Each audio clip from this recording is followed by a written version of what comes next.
हरिओम। अक्सर लोग माया को लेकर बड़े बड़े व्याख्यान देते हैं, माया में ही उलझे रहते हैं। लेकिन यदि माया को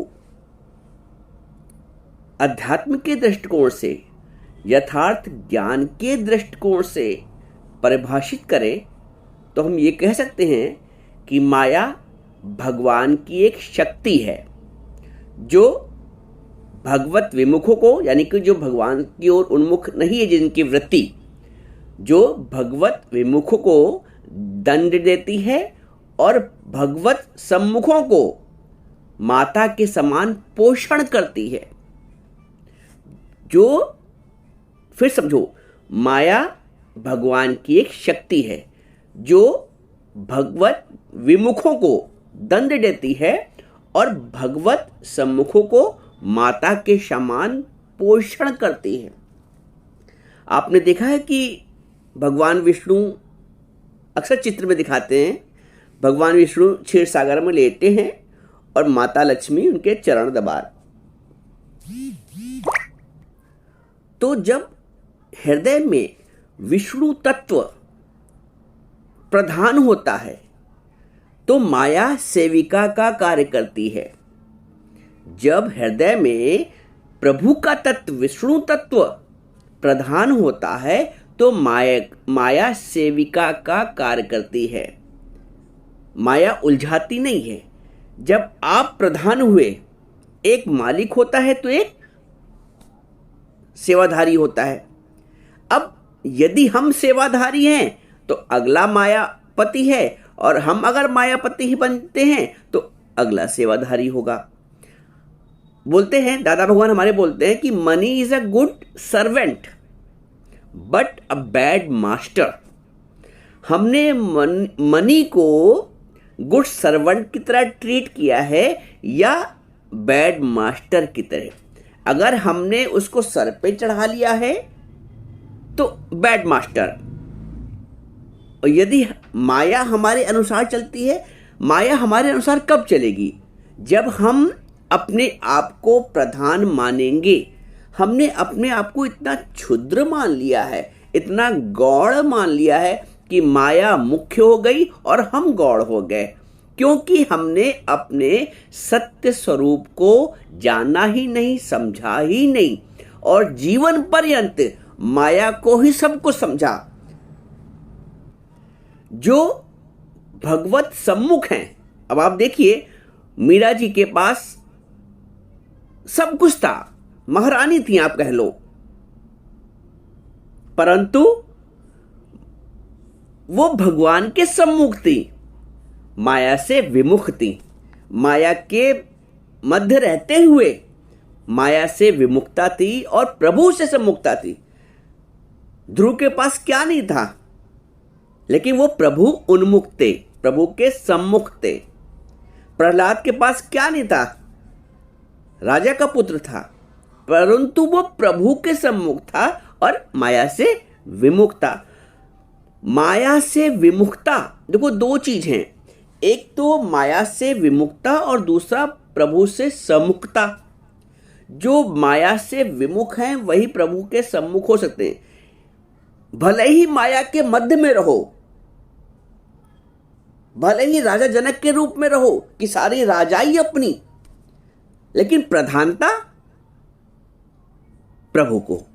जिसने अपने जीवन में प्रधानता प्रभु को दी है, माया उसकी दासी है, और मनुष्य ने प्रधानता माया को दी है और स्वयं उसका दास बन गया। इतना फर्क है। और माया भी वहां प्रभाव डालती है जिसके चित्त में प्रभु का भाव नहीं है, या ऐसे कह लें कि माया वहां प्रभाव डालती है जिसके चित्त में प्रभु के भाव का अभाव है। माया वहां प्रभाव डालती है जहां कामना अधिक है संसार की। जिसके हृदय, बोलते भजन गाते हैं हम लोग, जिसके हृदय में हरि सुमिरन होगा उसका सफल क्यों ना जीवन होगा। जिसके हृदय में हरि सुमिरन होगा उसका सफल क्यों ना जीवन होगा। हृदय में हरि का सुमरन, समानता होता क्या है, जीवन भर हृदय में माया का सुमरन, यानी कि प्रभु से विमुक्ता। माया का सुमरन का मतलब, माया के चिंतन से मतलब प्रभु से विमुक्ता। अब जब प्रभु से विमुक्ता है तो प्रसन्नता कैसे आएगी? प्रभु से, माया से प्रसन्नता नहीं आती, माया से क्षणिक लहर आती है जिसको हम प्रसन्नता या खुशी या आनंद समझ लेते हैं। लहर तो लहर, लहर का स्वरूप है आना और जाना। तो माया से प्रसन्नता नहीं आती। प्रसन्नता जब हृदय में प्रभु के भाव को धारण करते हैं, जब हृदय में सत्य को धारण करते हैं। माया असत्य है। असत्य इसलिए है कि माया मिटने वाली है, माया जाने वाली है, माया ना रुकने वाली है। और प्रभु शाश्वत है, आनंद शाश्वत है। वो प्रभु की प्रसन्नता का भाव वो शाश्वत है। ब्रह्मभूता प्रसन्नात्मा न शोचति न कांक्षति। भगवान एक लाइन में सब कुछ कह जाते हैं।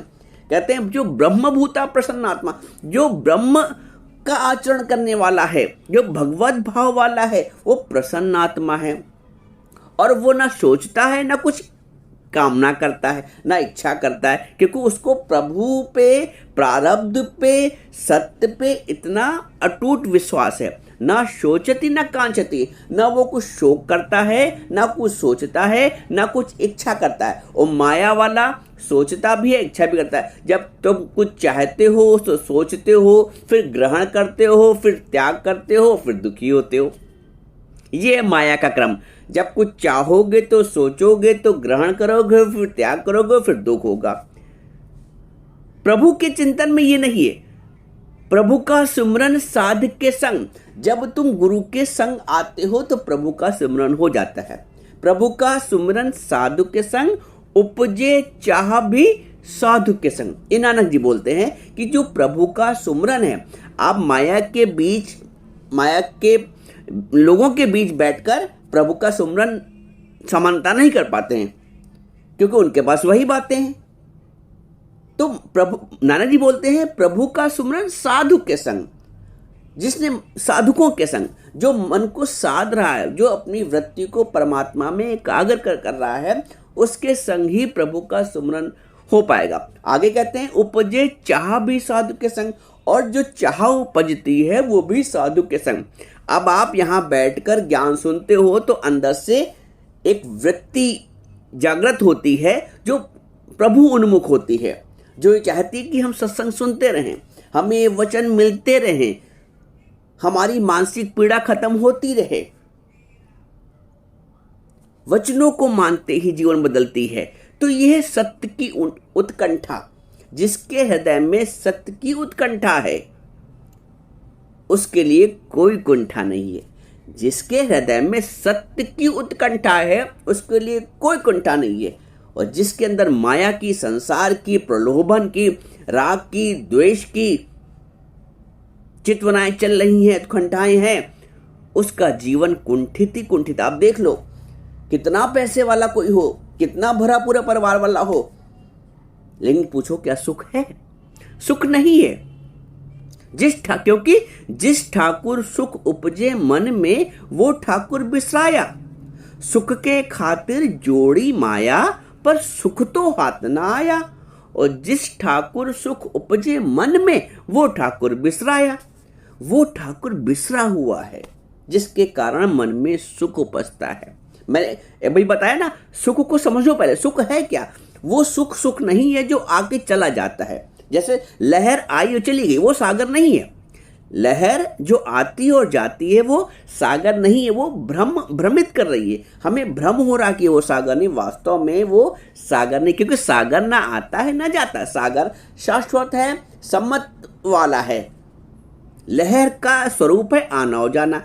तो वैसे ही हम जो सांसारिक सुख हैं, सांसारिक साधनों से प्राप्त सुख हैं, सांसारिक पदार्थों से प्राप्त सुख हैं, सांसारिक व्यक्तियों से प्राप्त सुख हैं, सांसारिक वस्तुओं से प्राप्त सुख हैं, सांसारिक परिस्थितियों से प्राप्त जो सुख हैं, हम उसको सुख समझ लेते हैं। अज्ञान के वश हम उनको सुख मान लेते हैं। जैसे अज्ञान के वश हम लहरों को सागर मान लेते हैं, जबकि लहरें सागर नहीं है। लहरें आने और जाने वाली हैं, बनने और मिटने वाली हैं। वैसे ही संसार के सुख आने और जाने वाले हैं, बनने और मिटने वाले हैं।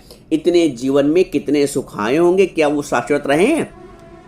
आए और चले गए, और दुख भी आए और चले गए। तो दुख और सुख लहरें हैं। जीवन रूपी समुद्र की, जीवन रूपी सागर की लहरें हैं। आप सागर हैं, आपने अपने आप को लहर मान लिया। एक भ्रम ये भी हो गया, आप हैं तो सागर, शाश्वत रहने वाले, सदैव रहने वाले, शांत रहने वाले, सम रहने वाले, परंतु भ्रमवश आपने अपने आप को लहर मान लिया है। जन्म, जैसे लहर मिट रही है और बन रही है, बन रही है और मिट रही है, वैसे ही आपने भी अपने आप को जन्मने और मरने वाला समझ लिया है कि मैं जन्म लेता हूं, मैं मृत्यु को प्राप्त होऊंगा। ना आप जन्म लेते हैं, ना आप मृत्यु को प्राप्त होते हैं। आपका वास्तविक स्वरूप, देखो भ्रमित मत हो, आपसे मतलब आपका आत्म तत्व, आप ये शरीर नहीं है। राजा जनक बोलता है ना मैं देह है, ना मम देह, ना मैं देहो, ना मैं शरीर हूं, ना मेरा शरीर है। तो सबसे पहले अपने आप को तत्व से जानना होता है। यदि आप अपने आप को शरीर मान रहे हैं तो आप गलत रास्ते पे हैं। आप जब अपने आप को सत्य स्वरूप आत्मा में स्थित हो जाते हैं, तब वो आपका वास्तविक स्वरूप होता है। संतरे के छिलकों को, अगर संतरे के छिलकों को ही सत्य मान लिया जाए तो अज्ञान होगा, लेकिन संतरे का छिलका सत्य नहीं है, वो तो एक वेस्ट है। उसको तो नजरअंदाज कर दिया जाता है, उसको तो उठा के अलग कर दिया जाता है। मुख्य है उसका तत्व, उसका रस। वैसे ही शरीर का जो मुख्य तत्व है वो सत्य है, वो चेतना है। उस चेतना का विकास किया जाता है, उस चेतना की जागृत की जाती है। संतों ने अपने अंदर की चैतन्य स्वरूप को जाना है, समझा है, जागृत किया है और उसी में जीवन जिया है। अज्ञानी ने, सांसारिक व्यक्ति ने अपने आप को शरीर जाना है, दुखी सुखी हुआ है, जन्मा और मरा है और चला गया है। ज्ञानी ने अपने आप को तत्व जाना है, अपने आप को आत्मा करके जाना है, अपने आप को सत्य स्वरूप करके जाना है, अपने आप को आनंद स्वरूप करके जाना है। अज्ञानी ने अपने आप को दुख स्वरूप जाना है। दुनिया दुखों का घर है, वो अपने आप को दुखी मान लेता है, वो अपने आप को गंदा बंदा, एक निम्न स्तर का प्राणी मान लेता है। जबकि भजन कहता है ये देह नहीं है तेरी आत्मा, तू तो सच्चित आनंद रूप है। जरा जीव विचारो मन में, तेरी आत्मा का कैसा स्वरूप है। ये देह नहीं है तेरी आत्मा, तू तो सच्चित आनंद स्वरूप है। तो जब आप अपने सत्य को जानते हैं तब आप आनंद युक्त होते हैं। जिसके सत्य चित्त में सत्य है वही सच्चिदानंद है, सच्चिदानंद की अनुभूति कर सकता है। इसलिए माया का विस्मरण ही प्रभु का स्मरण कराता है। आप प्रभु का स्मरण कितना लाख करो, मन एकाग्र नहीं होगा। माया का विस्मरण या प्रभु का स्मरण इतना अधिक हो, जिना हरि नु धियावे हरि रूप बन जावे, इतना प्रगाढ़ चिंतन हो जाए। भगवान ये भी कहते हैं अनन्य चिंतयन्तो माम ये जना पर्युपासते, जो अनन्य चित्त से मेरा चिंतन करता है, फिर कुछ और नहीं सोचता, तो माया का विस्मरण अपने आप हो जाएगा। जब इतना अनन्य चित्त से सततम कीर्तयन्तो माम यतन्तश्च दृढ़वता, जो सतत मेरा कीर्तन करता है, मेरा गुणगान करता है, सततम कीर्तयन्तो माम यतन्तश्च, कैसे यतंत से दृढ़तापूर्वक, दृढ़वता, यही माया का विस्मरण है और यही प्रभु का स्मरण है। तो इतना यतन पूर्वक, आप कहते हो ज्ञान लगता नहीं, आप कहते हो मन एकाग्र नहीं होता, अरे आप प्रभु का सुमरन करो तो दृढ़, जैसे भगवान कहते हैं यतन तश्चक दृढ़वता। तो ऐसे आनंद की अनुभूति हो, ऐसे राम को अपने में जानो। बोलते हैं राम भगत रसहीन ते सकल कामना रसलीन, जो राम की भक्ति से रसहीन है वह